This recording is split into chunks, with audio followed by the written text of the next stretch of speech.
Alors, salut, normalement j'arrive ici, j'écris un thème ou n'importe quoi, puis j'arrive ici puis je trouve une idée pour réussir à m'amuser avec tout le monde, puis ça n'a pas fonctionné ce soir, donc dans un espèce de petit problème présentement. Alors je me suis posé la question, je me suis dit qu'est-ce que je vais faire, puis je me suis dit ben pourquoi pas y aller avec un cours d'histoire, on connaît mal notre histoire, donc on va y aller simplement avec un cours d'histoire. Chicoutimi, hein, 1696, François Ier décide d'ouvrir ce qu'on a appelé le domaine du roi, du lac Mistassini, à aller jusqu'à Tadoussac. Pour réussir à contrôler toute l'exploitation des fourrures.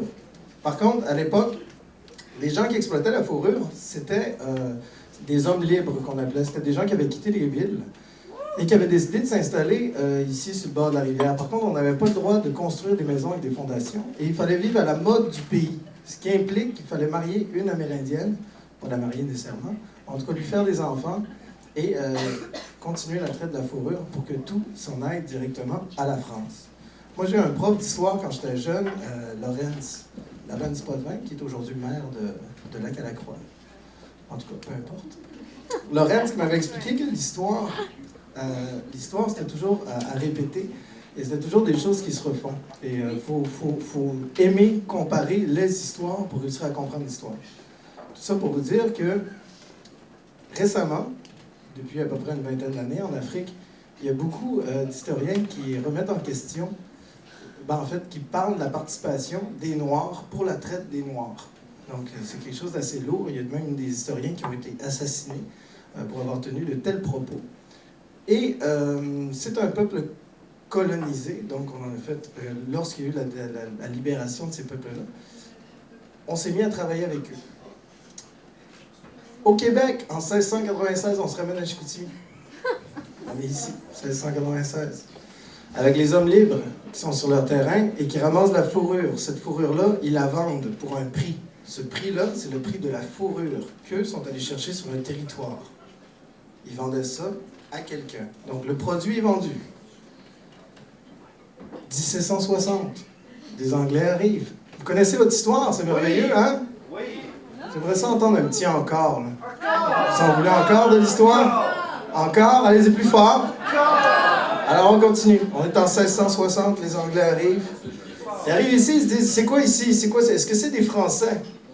Les seuls Français qu'il y avait ici, c'était des gens qui avaient l'argent, puis les gens qui contrôlaient les seigneuries. Les autres qu'il y avait, c'était des métissés de plus de 200 ans d'occupation du territoire. Ces gens-là n'étaient plus blancs. C'était les hommes libres qu'on avait vus avant, qui aujourd'hui vivaient dans des espèces de regroupements, des villages, autour de gens qui réparaient des bateaux, qui travaillaient dans le système de la traite de fourrure. Ces gens-là continuaient quand même à prendre la fourrure et à la donner aux Anglais pour un montant.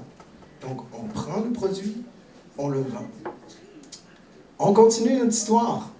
La traite de fourrure finie. On arrive autour de 1820, 1825. L'Angleterre décide d'envoyer ici des beaux gros bonnets qui vont travailler avec nos beaux gros Français, avec du gros cash, pour venir développer ces régions-là. Mais on a un problème. Il y a ces gens-là qui habitent dans des petites communautés, métissées, ni français, ni anglais, ni rien. Maintenant, ils sont rendus un peu anglais parce que les commis de poste de traite se sont reproduits un peu puis ont mixé le sang. Donc, ces gens-là qui ne sont ni français ni anglais, on va les appeler les Québécois de souche, ce qu'on pourrait appeler de même, en tout cas. Ces gens-là, ils vivaient sur des territoires qui semblaient leur appartenir et qui ont toujours vendu le produit qu'ils ramassaient, eux, de leur effort. Et là, tout à coup, on a décidé que ces gens-là, on allait leur demander de couper les arbres, parce que c'est eux qui connaissaient le mieux. Sinon, on brûlait leur coin, leur petit village ou leur terre. Et ensuite, on ramassait tout ça, on leur disait « Viens travailler pour moi. Et t'es quoi? T'es indien ou t'es blanc? Choisis. » Et là, il y a des gens qui ont choisi, ça a créé les communautés, qu'aujourd'hui, on arrive à Mastéache et on n'a pas l'impression de voir beaucoup d'Amérindiens, mais ce sont tous des Amérindiens. Et aujourd'hui, le temps passé, rappelez-vous. En voulez-vous encore? Encore? On y va dans la conclusion. Plus fort que ça, je veux que vous soyez attachés à cette histoire-là. C'est l'histoire du Québec. Je vous parle de l'histoire du Québec.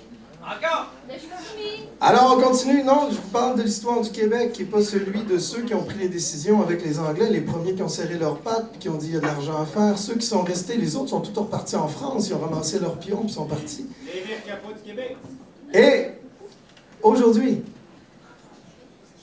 après l'exploitation forestière, aujourd'hui, si on prend un gars comme, qui cultive depuis des générations la patate, et qu'aujourd'hui, il est obligé de vendre sa terre, c'est le dernier step, les derniers qui ont eu leur terre. Tu vends ta terre à quelqu'un qui va te donner les semences, tu vas planter la semence, et quand tu vas arriver pour vendre ton produit, au bout de ta patate, tu ne seras pas payé pour le prix de ta patate. Tu vas être payé pour l'effort que ça t'a pris, le travail que tu as fait, pour ces gens-là, qui eux sont sur notre territoire, et que ce territoire ne t'appartient plus. C'est les terres de la couronne, ou ça appartient à du privé. Et je me suis posé la question tantôt, je me suis dit, qu'est-ce qu'on devrait mettre sur un bulletin de vote? Est-ce qu'on devrait mettre un truc de référendum, des non, des oui? Des non, des oui? Ou qu'est-ce qu'on devrait écrire pour être certain que tout le monde va le cocher? Encore.